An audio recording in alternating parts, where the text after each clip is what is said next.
You see, we usually elect presidents in America that want to change the things that are wrong in America. Barack Obama wants to change America. Barack Obama wants America to be more like the rest of the world. We don't want to be like the rest of the world. We want to be the United States of America. Big response there, the senator from Florida, Marco Rubio. Took a lot of opportunities to blast President Obama making his case in last night's debate. The senator with me now here in studio. Studio, we call it here at the Embassy Suites. Big studio. How you doing? Nice to see you. Good morning. Good morning. You are fresh, I'm certain. How did last night go, do you think? Well, we felt good. It was just another chance, especially the last chance, to talk to this big an audience here in Iowa. So on Monday evening at 7 p.m. Central, the people of Iowa are going to go to their caucus site, and they're going to be the first Americans that begin to answer the question of what comes next for America after Barack Obama. So last night was the last chance to talk to all of them at once, and I'm grateful for that opportunity. It wasn't quite a closing argument. That'll come Sunday night in all likelihood, and again Monday. But you and Jeb Bush, back and forth in immigration, part of that exchange now, and I'll get you to respond to this. At the time and the context of that was in 2009 and 2010, where the last effort for legalization was an effort done in the Senate. It was an effort led by several people that provided almost an instant path with very little obstacles moving forward.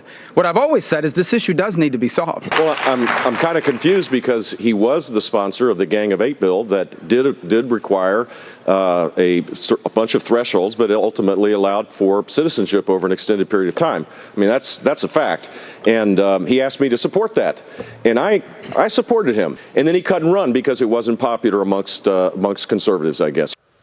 And that last point, saying you cut and run because it wasn't politically popular. Yeah, well, he just admitted he was confused. He is confused because the issue here is not the bill. That bill can't pass. There is no support in America for a comprehensive approach.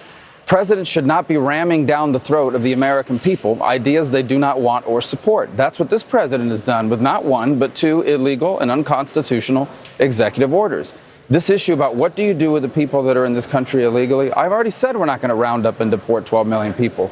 We'll see what the American people are willing to support. This is a very reasonable country, a very compassionate country. Nothing is going to happen on immigration until illegal immigration is brought under control. You hinted at that last night. Well, why not just be more transparent about that? Well, how much more transparent can you be? I changed my mind, and Governor Bush, you've changed your mind. But it's not about... There was a note of that last night. But to be more obvious about it would likely go a longer way. But it is obvious. I mean, the bottom line is it's not about changing your mind. That approach has no chance of passing. Why are we going to continue to bang our head against a wall on an issue on an approach that has zero chance of passage? You are not going to pass a comprehensive approach. It's been attempted now 5 times. And I think it's harder to do it today than ever. You've had 2 migratory crises, 2 unconstitutional executive orders.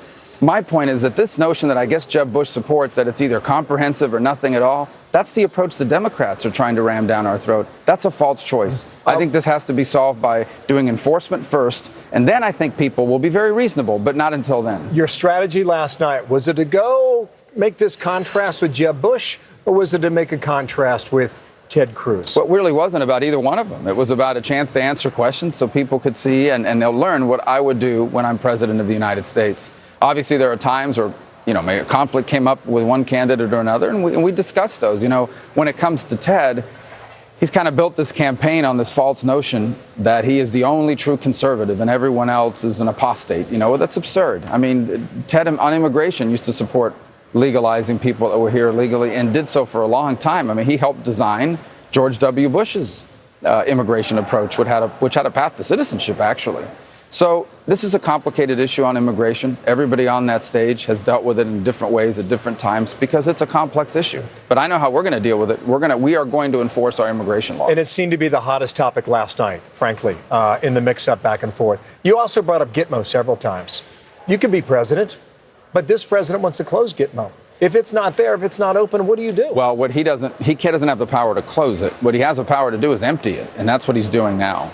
And there will still be a facility there, but there won't be anybody in it. Congress has not given him the authority to close it. When I'm president, we're going to send people there. If we capture terrorists alive, they are going to Guantanamo. They're not going to get a Miranda rights or assign a lawyer or go to a courtroom in Manhattan. They will be sent to Guantanamo, and we are going to find out everything they know. Today, 3.5 days before the caucus, where's your campaign? Where do you think you honestly stand in Iowa today? We feel good, and I think we're growing in our support here, and I feel very positive about it. Obviously, you know, Ted Cruz would be the front runner. I mean, he spent basically all his money in Iowa. Ted Cruz? Sure. I mean, he spent all his money in Iowa. He's built, as he has called, a historic ground game. He says he has 10,000 volunteers. He's got all these people that have signed on to his campaign. So he's put a lot of time and effort here, and you know, and obviously it's a place that he thinks is very important to him. And it is important to us as well. And so we're working hard, and we'll see how far we can get. We feel very good about it. We feel very positive about it. Just to be clear, you said Ted Cruz is the front runner. In Iowa. Not Donald Trump. Well, you know, Donald hasn't spent as much time here as Ted. And Ted, as I said, has put a lot of money into Iowa and a lot of people into Iowa. And just, I mean, I'm just going off what Ted Cruz's campaign was saying a few weeks ago. They basically were arguing in December that the game was over and that they had won in Iowa. So obviously, we'll see Monday night. Thank you for your time. Thank you. Will you take a third place? Would you be happy? We want to get as many votes as we can. As soon as we're done in Iowa, we're going to New Hampshire and South Carolina and Nevada. So this is a long process, but we feel really good about Iowa. Senator, thank you for your time today. We'll see you on the road. Marco Rubio, thanks for your time. Martha. Thanks to the senator for being here this morning.